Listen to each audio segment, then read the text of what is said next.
On dispose d'un jeu de 32 cartes, constitué de 8 piques, 8 trèfles, 8 cœurs et 8 carreaux. On tire dans ce jeu et au hasard 7 cartes. Alors à la première question, on se propose de déterminer le nombre total de tirages.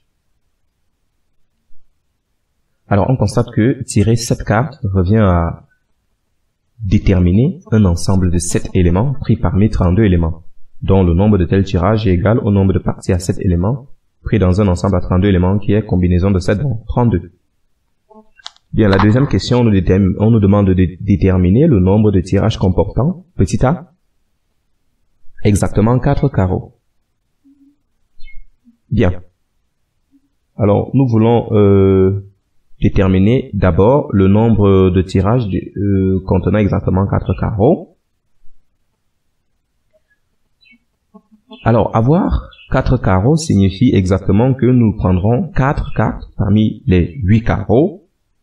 Ensuite, comme nous avons 7 cartes à tirer au total, nous prendrons ces 3 cartes restantes parmi les cartes qui ne sont pas des carreaux, c'est-à-dire les 32 moins 8 cartes restantes, c'est-à-dire 24 cartes. Alors, ce qui nous donne alors grand N égale combinaison de 4 dans 8 fois combinaison de 3 dans 24. Alors, pour le second cas, nous avons exactement 3 trèfles et 2 cœurs à tirer, ce qui nous fait tirer 3 trèfles parmi les 8, ensuite 2 cœurs parmi les 8, et comme nous avons 7 cartes à tirer au total, il restera 2 cartes à tirer parmi les 32 cartes moins 8, c'est-à-dire les 16 cartes. Donc grand N, c'est combinaison de 3 dans 8 fois combinaison de 2 dans 8 fois combinaison de 2 dans 16. Alors enfin, la dernière question, c'est on nous demande de tirer au moins un pic.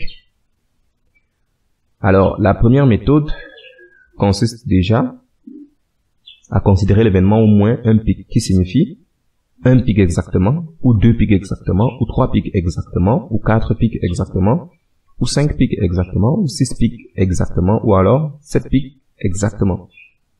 Alors, pour avoir exactement un pic, le nombre de possibilités est combinaison de 1 dans 8 fois combinaison de 6 dans 24.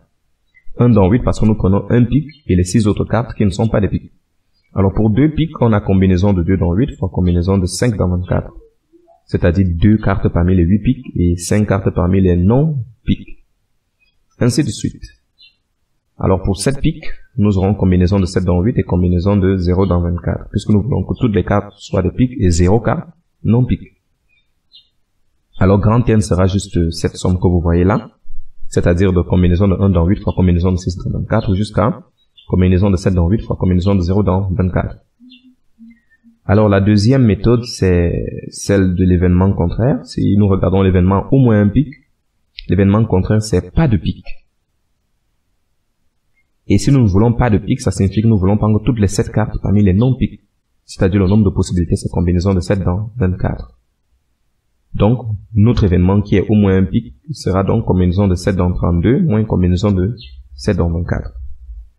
Alors le lecteur pourra bel et bien ici vérifier que les deux formules trouvées par la méthode 1 et par la méthode 2 sont bel et bien les mêmes en utilisant juste la formule de Vandermonde.